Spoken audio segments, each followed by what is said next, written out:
Captain Jasper Kane stared at the polished surface of Admiral Sten's desk, his jaw clenched so tightly that pain radiated through his temples.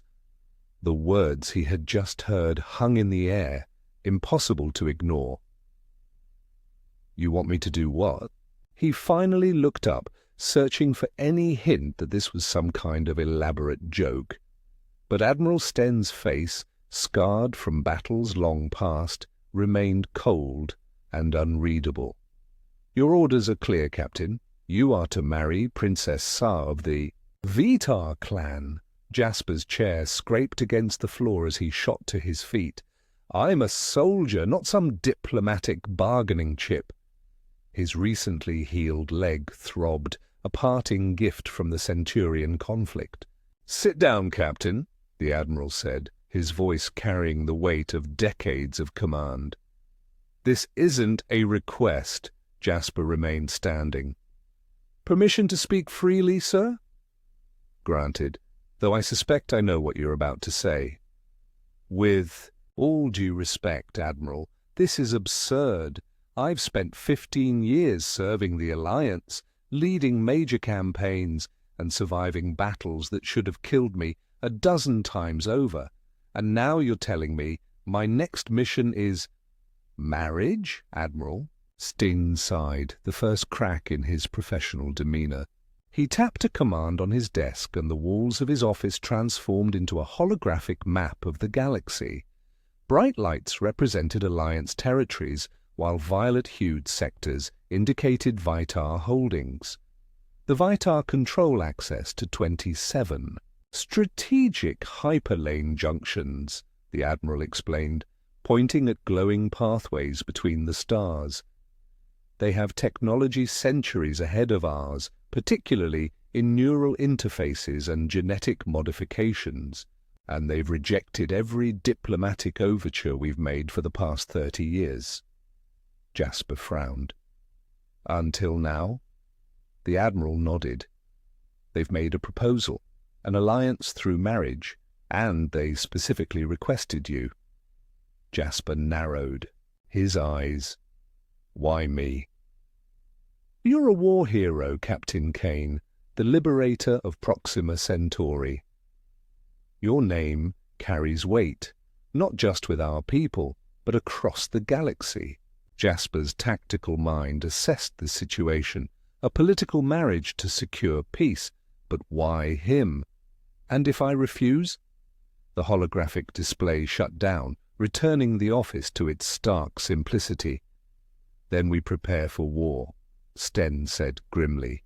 "Intelligence suggests the Vitar are already in talks with the Arcturian Dominion." "The Arcturians." Jasper felt a chill. A Vitar-Arcturian alliance would devastate the fragile balance of power. Millions would die. The Admiral let the weight of the situation sink in before continuing.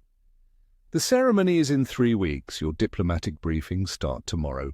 Jasper exhaled, shaking his head. "From soldier to husband in 3 weeks? That must be some kind of record." "There's one more thing," the Admiral added. "A Vitar tradition. You won't see her face until after the ceremony." Jasper scoffed. "You're marrying me off to someone I can't even look at." "It's their custom," Sten said. "Royal brides wear a ceremonial veil until their wedding night." Jasper ran a hand over his face. "Anything else? Does she have 3 heads? Poisonous skin?" Admiral Sten didn't smile. "The Vitar are renowned for their beauty, but they're also different." "Different how?" "You'll be briefed on that tomorrow. For now, get some rest. Process this information." As Jasper turned to leave, the Admiral spoke once more. "Kane, for what it's worth, I'm sorry it had to be you. The diplomatic briefings were tedious. 5 days of sitting through lectures on Vitar physiology, politics, and culture. The more he learned, the more uneasy he became. Their males are nearly extinct. Jasper asked, interrupting Dr. Eliza Sloane, a xenobiologist. She nodded. A genetic mutation appeared 3 centuries ago. It affects male embryos almost exclusively. Their birth rate dropped by over 90%. And that's why they're arranging these political marriages? Precisely, she said. The Vitar refused genetic assistance from other species, believing it would dilute their purity. Instead, they've adapted by incorporating genetic material through strategic unions. Jasper frowned. So I'm, what, a glorified sperm donor? Dr. Sloane flushed. That's a crude way of putting it, but not entirely inaccurate. They use advanced genetic splicing to preserve Vitar traits while incorporating beneficial aspects of their partner's DNA. Wonderful, Jasper muttered. And the veil tradition? He asked. Why can't I see her face? Sloane exchanged glances with the diplomat beside her. The Vitar believe that seeing a royal female's face before marriage creates a vulnerability. What kind of vulnerability? They're telepathic, Captain Kane, not in the way our entertainment depicts it. They can't read minds at will. But when they form a deep connection with someone, it's permanent. Their faces are considered gateways to such bonds. Jasper leaned back in his chair. Let me get this straight. I'm marrying a telepathic alien princess who I can't look at until after we're legally bound, at which point she might form some kind of neural connection with me. And this is supposed to prevent a galactic war? Essentially, yes, Sloane admitted. Has any human ever married a Vitar before? No, you'll be the first. Lucky me! The day of the wedding came too fast. Jasper stood before a crystalline altar, his dress uniform immaculate. The ceremony hall, built for intergalactic diplomacy, was filled with dignitaries from dozens of species. But Jasper only had eyes for the figure approaching him. Princess Sa moved with an unnatural grace, her long form draped in flowing silver fabric that shimmered with each step. Her face remained hidden beneath the fine mesh veil, but Jasper could feel her eyes on him, assessing, waiting. As the ceremony began, they exchanged vows, their words translated into both human and Vitar tongues. Then she extended her hand. Jasper hesitated for only a moment before taking it. Heat shot up his arm, a sensation unlike anything he had ever experienced. His heartbeat quickened, his senses sharpened. Then he heard it, not with his ears, but in his mind.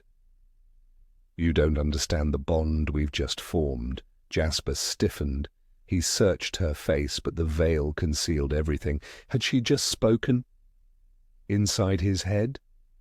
The ceremony concluded, but Jasper barely heard the final words. As dignitaries applauded and the reception began, he knew his life had just changed in ways no briefing could have prepared him for.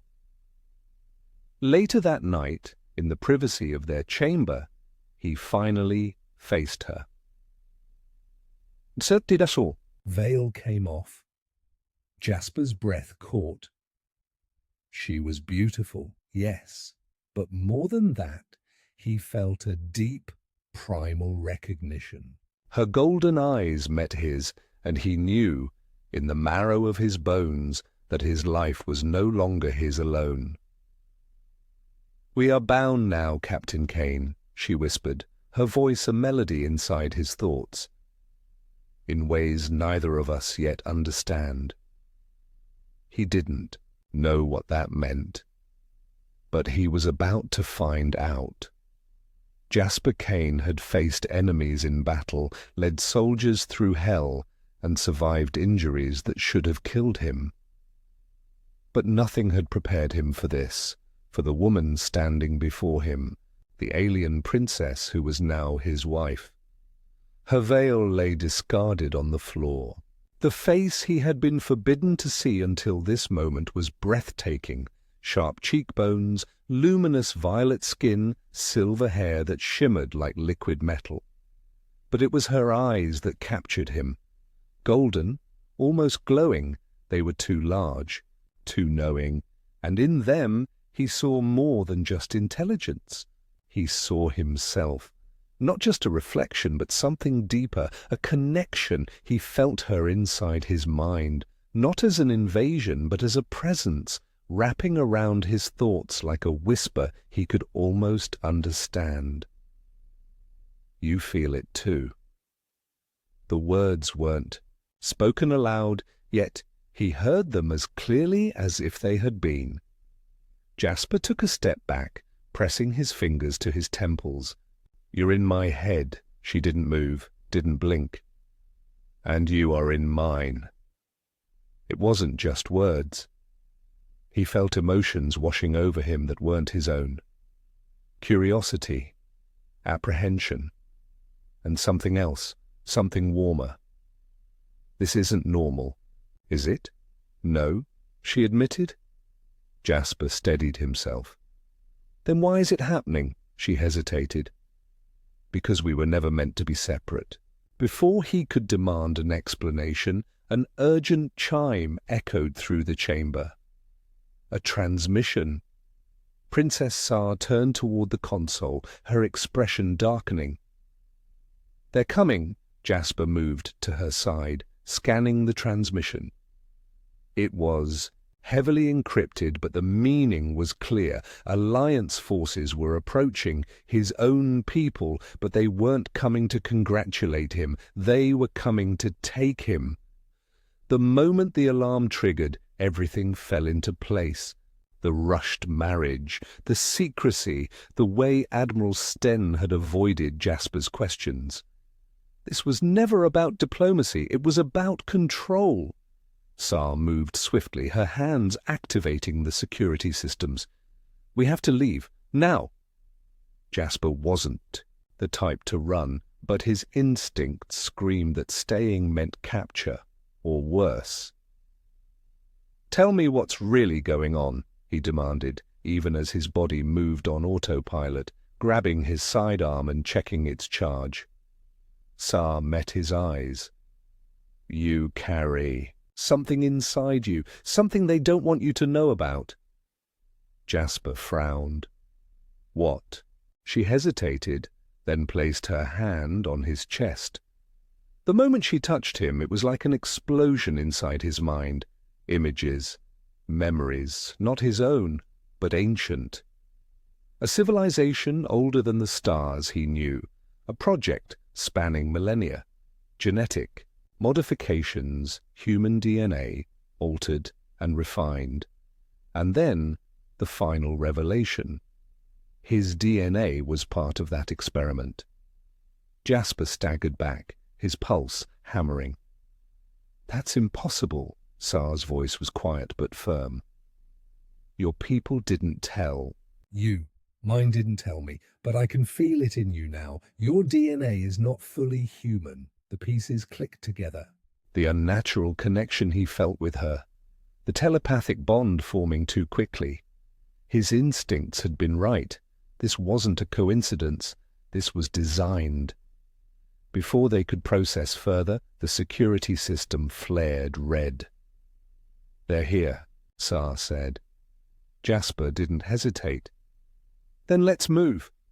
They sprinted through the corridors as the first blast rocked the structure. The Alliance wasn't sending diplomats. They were sending soldiers. Jasper and Sa reached the hangar where a sleek Vitar ship sat in standby mode. "Isn't that thing flyable?"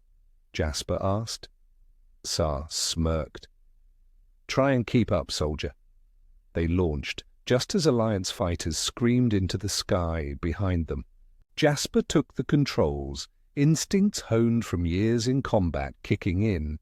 "They're locking weapons." "Not for long," Sa said, her fingers dancing over the controls. The ship hummed, and suddenly the enemy fighters froze. Their movement slowed. Their targeting systems scrambled. Jasper glanced at her. "You're jamming them?" "Not exactly," she said. "I'm interfering with their minds." Jasper stared. "That's unsettling." Sar shrugged. "Be glad I'm on your side." They punched into hyperspace just as the first shots lanced toward them. For days they fled through uncharted space. Every time they stopped, another fleet was waiting. Both the Alliance and the Vitar were hunting them now. "Someone wants us buried," Jasper muttered. "Then we find the truth before they can," Sar replied. Through their growing bond, she guided them toward a place she only knew through ancestral memory, a hidden planet known as Nebara. When they arrived, Jasper felt it immediately. This place wasn't dead. It was waiting. Massive structures, half buried in dust and vines, stretched into the sky.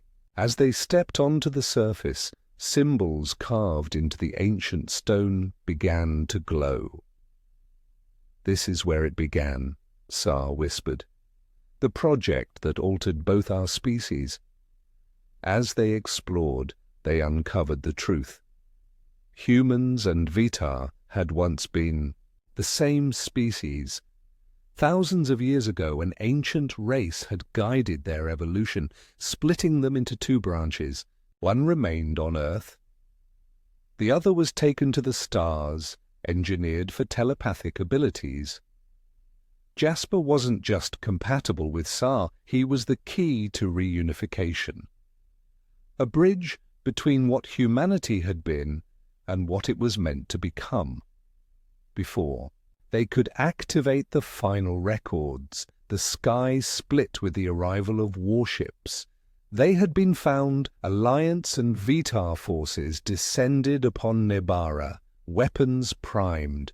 At the head of the Vitar forces stood Elder Thara, Sar's political rival, her golden eyes cold. At the head of the Alliance was Admiral Sten. "Stand down, Captain Kane," Steen ordered. "You don't understand what you're playing with." Jasper and Sar stood together at the heart of the ancient city, the hidden archive still glowing behind them. "We know the truth," Sar said, "and you're afraid of it," Jasper added. "That information is dangerous," Elder Thara hissed. "It threatens everything we have built." Jasper's jaw tightened. "You mean it threatens your power?" Sten raised his weapon. "This ends here." Jasper didn't need to look at Sar to know she was ready. Their minds were already aligned. Together they activated the archive. A pulse of pure thought erupted from Nebara, spreading in all directions. For a moment, every person, human and Vitar, felt the truth.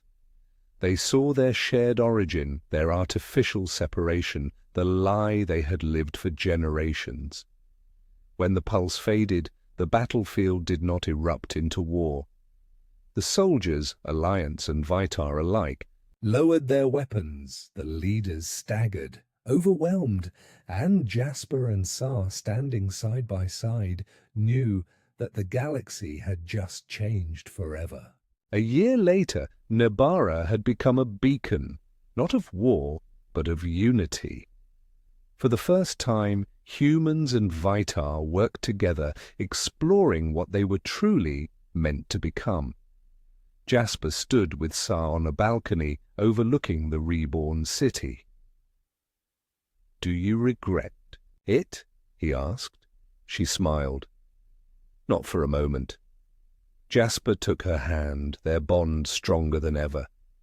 Together they had rewritten history, and together they would shape what came next. The future was theirs.